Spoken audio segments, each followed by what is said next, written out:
نحمدہ ونصلی علی رسولہ الکریم اعوذ باللہ من الشیطان الرجیم بسم اللہ الرحمن الرحیم۔ میرے پیارے بھائیوں، بزرگوں، دوستوں اور پیاری بہنوں، السلام علیکم ورحمۃ اللہ وبرکاتہ۔ سدا خوش رہیں اور ہمیشہ پھولوں کی طرح مسکراتے رہیں اور ہر قسم کے دکھ درد سے دور رہیں، آمین ثم آمین۔ دوستو، اللہ سبحانہ تعالی اپنی پاک کتاب میں فرماتا ہے، بسم اللہ الرحمن الرحیم، ان الدین عند اللہ الاسلام، کہ اگر دین ہے تو صرف اسلام ہے۔ دوستو، اسلام اللہ سبحانہ تعالیٰ کا سب سے پسندیدہ دین ہے۔ یہ اللہ سبحانہ تعالیٰ کی سب سے پسندیدہ شریعت ہے۔ اور دین اسلام کیا ہے؟ اللہ سبحانہ تعالیٰ کے احکامات کو پورا کرنا، ان کو فالو کرنا، اکارڈنگ ٹو دیٹ ان اعمال، ان احکامات کے مطابق اپنی زندگی کو پابند بنانا، یہ اسلام ہے۔ دوستو، اب ان احکامات کو، ان طریقوں کو، ان احکامات کو کس طریقے سے ہم فالو کریں گے؟ ان کو فالو کرنے کے لیے ہمارے لیے جو راستہ دکھایا گیا ہے وہ سردار دو جہاں حضرت محمد مصطفیٰ صلی اللہ علیہ وسلم کا بہترین راستہ ہے۔ اور یہ واحد دین ہے، دین اسلام، جس کے لیے اللہ کریم نے محمد صلی اللہ علیہ وسلم کو چنا۔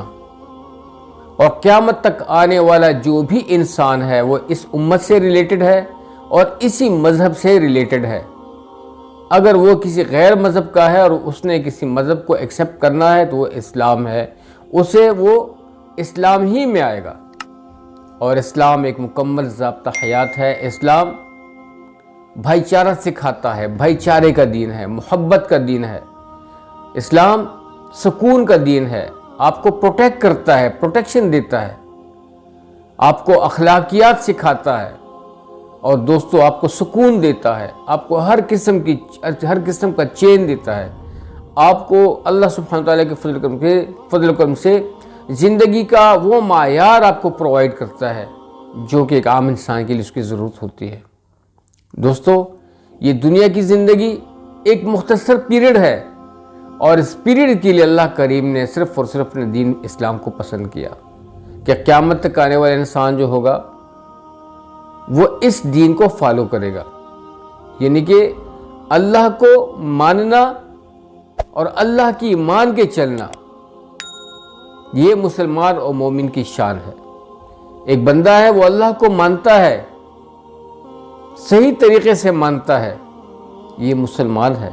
ایک بندہ ہے وہ اللہ کی ایمان کی چلتا ہے، اللہ کی کتاب میں پڑھ کے، نبی صلی اللہ علیہ وسلم کے سنت طریقوں کو سن کے اس کے ایکارڈ میں زندگی گزارتا ہے، تو یہ مومن ہے۔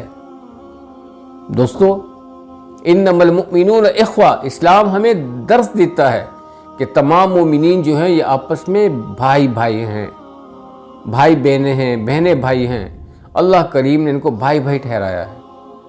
تو بہت ہی پرسکون اور کامفل دین ہے دوستو، اس کے علاوہ کوئی دین نہیں ہے، یہی بہترین دین ہے۔ تو اس لیے ہمیں غیروں کے طریقوں پہ زندگی گزارنا، اس کو پرائرٹی دینا، یہ اچھی بات نہیں ہوگی۔ اچھی بات یہ ہے کہ ہم غیروں کے طریقوں پہ دین اسلام کو فوقیت دیں، آپ صلی اللہ علیہ وسلم کے ایک سنت طریقوں کو ہم پرائرٹی دیں۔ یہ جو ہے دوستو، یہ سمجھدار انسان کی علامت ہوتی ہے۔ تو دوستو، کہنے کا مقصد یہ تھا کہ اللہ سبحانہ تعالیٰ نے ہمیں آزادی دی ہے۔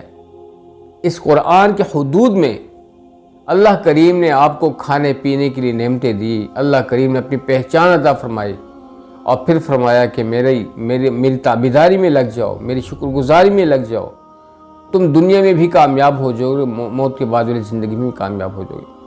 اصل میں دوستو، اللہ سبحانہ تعالیٰ اپنے بندے کو کامیاب دیکھنا چاہتا ہے، اور بندہ بھی یہی چاہتا ہے کہ میں کامیاب ہو جاؤں، چاہے مرد ہے، عورت ہے، بچہ ہے، بچی ہے، بوڑھا ہے، جوان ہے، بٹ ہی وانٹس سکسیس، اس دنیا میں بھی اور موت کے بعد والی زندگی میں بھی، اور اللہ کریم بھی یہی چاہتا ہے۔ تو اب اس کی کامیابی کا جو معیار ہے دوستو، وہ پورا کا پورا دین ہے، اللہ سبحانہ تعالیٰ کے پورے احکامات ہیں، نبی صلی اللہ علیہ وسلم کے سنت طریقے ہیں دوستو۔ اس پر کوئی بھی دین حاوی نہیں ہے، اسلام سب پہ حاوی ہے، اور یہ حق و سچ مذہب ہے، اور ہمیں اچھی زندگی گزارنے کا درس دیتا ہے، ہمیں اخلاقیات سکھاتا ہے، ہمیں معاملات سکھاتا ہے۔ تو دوستو، موت سے قبل اپنی زندگی کو مینیج کر لیں، ایسا نہ ہو کہ کہیں ہم لوگ اپنا تھوڑا سا مواخذہ کر لیں اور اپنا موازنہ بھی کر لیں، کمپیئر کر لیں۔ کمپیئر یور سیلف، اپنی زندگی کو کمپیئر کر لیں کہ بھئی میری زندگی کی سمت جو ہے یہ کس طرف جا رہی ہے؟ آیا میں اللہ سبحانہ تعالیٰ کی فرمانبرداری میں جا رہا ہوں یا نافرمانی میں؟ اگر یہ فرمانبرداری میں جا رہا ہے تو پھر تو خوش عین بات ہے، اچھی علامت ہے۔ اگر دوستو یہ نافرمانی میں جا رہا ہے تو پھر قابل تشویش ہے یہ بات۔ تو دوستو، اللہ سبحانہ تعالیٰ ہمیں آج کی اس مختصر نشست میں جو میں نے بات کی آپ لوگوں سے، وہ یہی ہے کہ اللہ کریم کو دین اسلام بہت پسند ہے، اسی لیے اس دین کے لیے اللہ پاک نے قرآن کو چنا۔ قرآن اللہ کا دین ہے، اور اس قرآن کے لیے اللہ پاک نبی صلی اللہ علیہ وسلم کو اور اس امت کو چنا۔ انبیاء علیہ السلام نے درخواستیں کی ہوئی تھیں کہ اے اللہ ہمیں اس امت میں بھیج دے، یا تو یہ امت ہمیں عطا فرما، اور اگر یہ امت نہیں دیتے اللہ تو ہمیں اس امت میں بطور امتی ہمیں مقبوض فرما۔ اللہ کریم نے صرف ایک نبی کی بات کو مانا، سنا، ان کو قبول کیا، وہ حضرت عیسیٰ علیہ السلام کی بات، جو کہ آئیں گے بطور امتی آئیں گے، اور آپ صلی اللہ علیہ وسلم کے پیروکار ہوں گے، اور آپ صلی اللہ علیہ وسلم کے فالوور ہوں گے۔ تو دوستو، نبی صلی اللہ علیہ وسلم نے بہت ہی اس دین کے آداب سکھائے، حضرات صحابہ کرام نے بہت قربانیاں دی، ان کی قربانیوں اور کاوشوں سے یہ دین ہم تک پہنچا ہے۔ تو لہٰذا یہ بات سمجھنے کی ہے، وقت دیجئے، دین کو سیکھیے اور دین ہی کو پسند کیجئے اور دین ہی پہ قائم رہیے۔ دوستو، امید ہے کہ آج کی نشست آپ لوگوں کو اچھی لگی ہوگی۔ اب تک کے لیے اتنا ہی، اجازت چاہتا ہوں۔ السلام علیکم ورحمۃ اللہ وبرکاتہ۔ جیت رہے ہیں آباد۔